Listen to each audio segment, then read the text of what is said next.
El mundo en el que vivimos constantemente realiza comparaciones. Hay comparaciones de todo tipo en el mundo deportivo, en el fútbol, en el vóley, en el básquet. Existen comparaciones.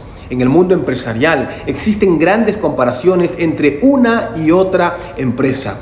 En cualquier parte en la cual el ser humano se mueve, hay comparaciones. Sin embargo, déjenme decirles que todas estas comparaciones tienen un único objetivo.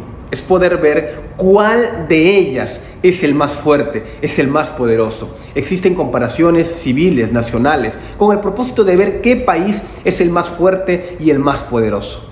En esta oportunidad estoy muy contento de estar con ustedes. Los saluda su amigo el pastor Daniel Solano y estamos estudiando la lección de escuela sabática de este cuarto trimestre que titula La verdad presente en Deuteronomio. Y para esta semana la lección número 6 titula Porque ¿qué nación grande hay? Y el versículo de memoria se encuentra en Deuteronomio 4:8. ¿Y qué nación grande hay que tenga estatutos y juicios justos, como es toda esta ley que yo pongo hoy delante de vosotros? Los primeros 3 capítulos de este libro tienen como propósito mostrar de que Dios quería grabar e impregnar la ley en sus corazones. De hecho, el versículo de memoria tiene 2 detalles muy impresionantes. El primero es Guyahat, que tiene que ver con una conjunción y un adverbio, que tiene que ver con y ahora. Una consecuencia de algo. Dios les estaba diciendo a Israel, miren, ahora yo hice todo por ustedes. Ahora, ¿qué va a pasar? Y la segunda palabra es la palabra conocida como Shema, que tiene que ver con oír, pero básicamente con obedecer en su forma más fuerte. Dicho de otras palabras, lo que Dios les estaba diciendo en aquella ocasión era, ahora pues Israel, debido a lo que hice por ti, debes obedecer lo siguiente. La lección de escuela sabática de esta semana estudiará y presentará tópicos impresionantes sobre la forma y la manera en cómo Dios quería que el pueblo de Israel pueda obedecerlo. Comencemos.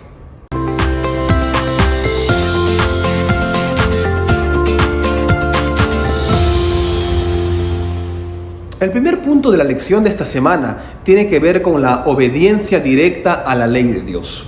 Una obediencia directa, en primer lugar, hacia una ley civil, política, legal o penal, tiene que ver con 2 connotaciones básicas. Y la primera tiene que ver con no quitarle nada a esa ley. Y la segunda, no añadirle nada a esa ley. Esos 2 principios, por más sencillos que parezcan, forman una plataforma para que cualquier ley pueda cumplirse.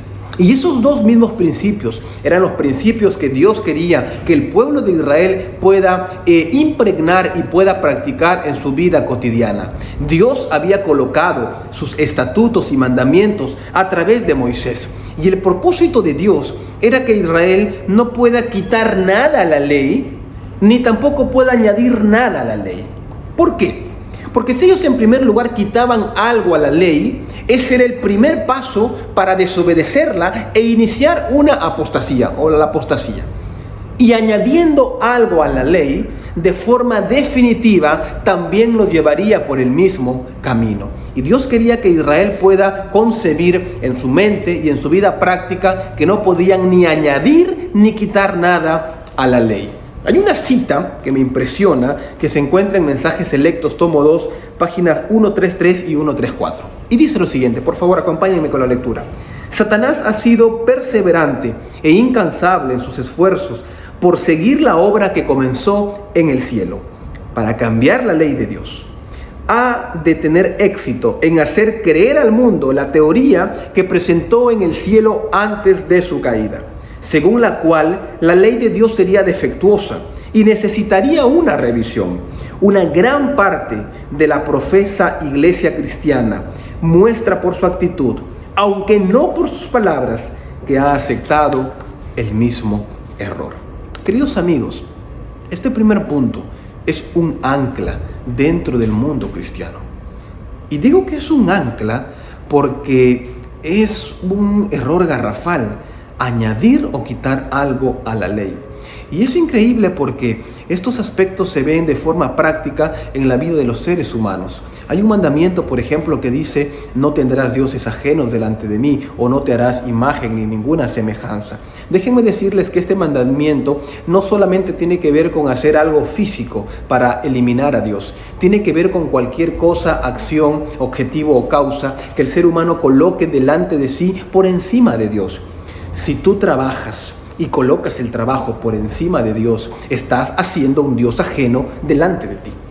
Si es que tú, por ejemplo, tienes adicción a algún vicio secreto, oculto, tal vez público, estás colocando un Dios ajeno delante de ti. Te estás haciendo una imagen y una semejanza, tal vez no física, pero con una actitud muy distinta a la que Dios ha ordenado. Es importante también mencionar que Dios en su ley guardó o mandó que el ser humano pueda guardar un día especial, que es el día sábado. Y el día sábado, según la Biblia, es de puesta a puesta del sol. Añadir o quitarle algún elemento es transgredir toda la ley. Y noten que la cita menciona que el plan original de Satanás para estos tiempos es el mismo plan que ejecutó allá en el cielo, que arrastró a la tercera parte de los ángeles y que tiene como objetivo poder arrastrar también a los redimidos. Es importante mencionar que quitarle algo a la ley significa apostatar. Añadirle algo a la ley significa pensar de que Dios no fue capaz de colocar una plataforma sólida para nuestra salvación. Y cuando uno se da cuenta y uno revisa la historia de Israel, uno se da cuenta que finalmente, de manera triste, Israel le quitó cosas a la ley. Trató de racionalizar con la ley, trató de decir qué cosas puedo quitarle a la ley a mi conveniencia para que sea más llevadera. Y finalmente terminaron apostatando. Y en segundo lugar, finalmente, Israel añadió cosas a la ley, lo cual hicieron que en lugar de ser una bendición para ellos como nación, se convierte en una carga. Y al convertirse en una carga, de la misma forma, terminaron apostatando de la ley y finalmente alejándose de Dios. El segundo punto de la lección de esta semana tiene que ver con seguir a Jehová vuestro Dios. Y para ello vamos a analizar una historia muy triste. Rápidamente, obviamente, la historia de Baal Peor. Hay una declaración que se encuentra en Deuteronomio 4:4 y dice lo siguiente: mas vosotros que seguisteis a Jehová vuestro Dios, todos estáis vivos. Hay un contraste interesante porque se muestra de forma adversativa la palabra todos. Todos los que obedecieron a Dios estaban vivos, pero por contraste dice el texto bíblico que todos los que siguieron a Baal Peor fueron destruidos. Yo no voy a analizar los detalles de la historia de Baal Peor, pero quiero analizar un punto para nuestras vidas. Noten que con Dios o es todo o es nada. No podemos con Dios estar a media tinta. Con Dios vamos de lleno o simplemente no vamos. Y es increíble porque el texto bíblico menciona no algunos. No, el texto no dice, bueno, algunos de los que fueron con Dios fueron salvos. No, dice todos. Y esa palabra todos significa plenitud absoluta. Significa seguridad ciega. Todos los que desobedecieron, dice, y se fueron con Baal Peor, murieron. Todos los que en otra palabra eliminaron o siguieron a Satanás, perecieron. Pero como contraste dice, todos los que siguieron a Jehová están vivos. Hay seguridad y hay plenitud en el hecho de que el ser humano pueda seguir a Dios. Hay una gran bendición, mis amigos, en el hecho de que tú puedas entregar tu vida completa a Dios. Y tal vez en esta ocasión yo estoy hablando para una persona que aún no tomó la decisión de entregar su vida a Dios. Y está diciendo, pastor, lo que sucede es que usted no entiende lo que yo he pasado. Y tal vez no lo entienda, pero sí puedo tener la seguridad, porque la palabra de Dios dice así, que si sigues a Dios, Dios obrará con poder. Todos los que siguieron a Dios estuvieron vivos. De hecho, la palabra que se usa allí para seguir es la palabra hebrea davak, que en el mundo hebreo tiene que ver con una adhesión a algo. No sé si usted en alguna ocasión tomó un pegamento muy potente, lo colocó sobre una hoja, esperó unos segundos que seque y rápidamente presionó sobre otra hoja. Esas dos hojas quedan pegadas, quedan adheridas. Si usted trata de separar una de la otra, una hoja se va a tener que destruir, o posiblemente las dos. Más o menos esa idea, la palabra davak, da a entender con adhesión. Dios se adhirió al pueblo de Israel. Dios se juntó de una forma tan exquisita y tan única que cuando tú adhieres tu vida a la vida de Dios, vuelves y llegas a ser una sola persona con Él.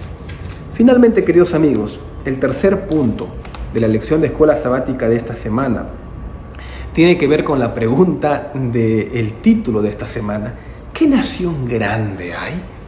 Saben que esta pregunta puede tener una doble connotación. Una connotación en primer lugar de soberbia, de decir, ¿qué nación tan grande hay como nosotros?, podrían decir los israelitas. Sin embargo, el propósito de esta pregunta no era mostrar su egocentrismo o cuán grande ellos eran. Lo que Dios quería decirles es: porque fueron tan pequeños, yo con mi poder los hice que sean una nación grande. Y saben un detalle impresionante, esto tiene que ver con el poder de Dios. Y por lo menos hay 3 puntos que en este detalle podemos alcanzar. Y el primer punto es que el propósito de Dios era que Israel pueda ser bendición para todas las familias de la tierra. No porque eran mejores, no porque eran más grandes, no porque eran más sapientes, sino simplemente radicaba en el hecho de que Dios los había elegido.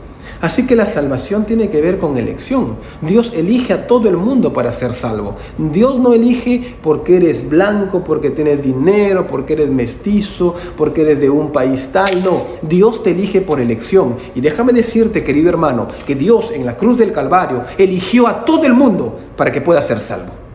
En segundo lugar, Dios quería que Israel pueda ser bendición y pueda llegar hasta los confines de la tierra.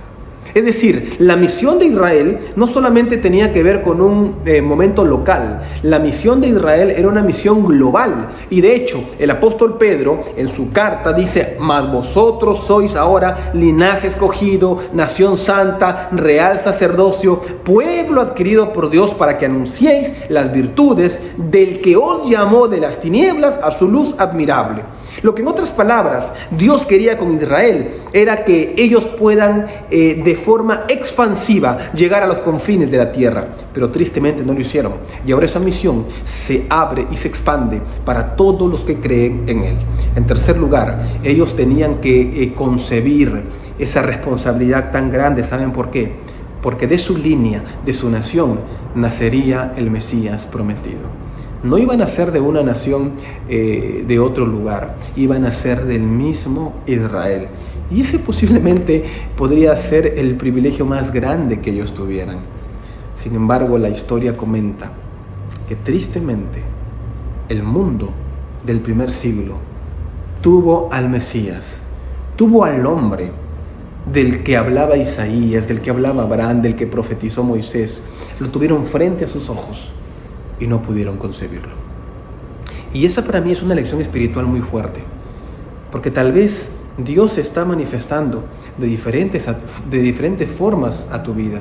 Tal vez se está mostrando a través de un familiar, a través de este video, a través de una transmisión. Lo estás viendo delante de ti, y como Israel estás cerrando tus ojos, estás por un instante quitándote del cuadro para que Dios no pueda derramar esas bendiciones. Reflexiona qué cosas alrededor tuyo están siendo de bendición. Tal vez Dios quiere mostrarse a través de ti. Finalmente, ellos tenían que entender que las leyes y los estatutos que ellos habían recibido no los hacía más sabios. Las leyes y estatutos que ellos habían recibido los hacía más bendecidos en primer lugar, sí, porque otras naciones no las tenían, y en segundo lugar los hacía más responsables. Déjame decirte que toda bendición tiene una gran responsabilidad. ¿Tienes hijos o quieres tener hijos? Es una bendición, pero a la vez es una responsabilidad. ¿Quieres tener más dinero y más poder? Es una bendición, pero a la vez es más responsabilidad. Cada bendición acarrea una gran responsabilidad y Dios quería que ellos entiendan que a través de las leyes y los estatutos ellos podrían llegar a ser de mayor bendición, pero con mayor responsabilidad. Quiero concluir en esta ocasión con una cita que se encuentra en el libro Palabras de Vida del Gran Maestro, página 230 y 231, y dice así: su obediencia a la ley de Dios, los haría maravillosos de prosperidad ante las naciones del mundo. El que podía darle sabiduría y habilidad en toda obra artesanal continuaría siendo su maestro y los ennoblecería y elevaría mediante las obediencias a sus leyes. Si eran obedientes, serían perseverados de las enfermedades que los afligirían, como lo hacían con otras naciones, y serían bendecidos con un vigor intelectual nunca antes visto. La gloria de Dios, su majestad, su poder, se revelaría en toda su prosperidad y serían un reino de sacerdotes y príncipes. Dios los había provisto de toda clase de facilidad para que llegaran a ser la nación más grande de la tierra. Palabra de Vida del Gran Maestro, página 230 y 231. Ese plan ahora es el plan de Dios para con tu vida. Dios quiere que puedas llegar a ser de bendición para todas las familias que están alrededor tuyo. Y yo quiero solamente en esta ocasión terminar con un punto. ¿Estás siendo de bendición para las personas que viven alrededor tuyo? ¿Estás siendo de bendición para tus vecinos especialmente? Ponte a analizar qué testimonio tienes con el vecino que está a tu costado, con la persona que tiene una casa al lado tuyo. ¿Cuál es tu testimonio? ¿Tienes buenas relaciones con tus vecinos? ¿Ellos saben que tú profesas una fe? Tal vez en algún momento te has acercado a ellos y le has obsequiado un libro, una revista, y le has dicho: vecino, qué bendición, estoy orando por ti. La vida cristiana no es poesía, la vida cristiana no es algo abstracta. La vida cristiana es práctica. Y Dios quería que Israel sea bendición para las naciones. Eso dice la Biblia. Dios quería que Israel sea bendición para las naciones circundantes, los que estaban a su lado. Y no lo fueron. Fueron maldición para esas naciones. Yo pregunto en esta ocasión, ¿estás siendo bendición para las personas que viven alrededor tuyo? Tal vez te peleaste con un vecino o con una vecina. ¿Por qué no ir y bajar la cabeza, aunque tú no tengas la culpa, y decirle: vecino, estoy orando por ti? Puede ser muy difícil lo que estoy diciendo, pero recuerda, la religión no es teoría, la religión es 100% práctica.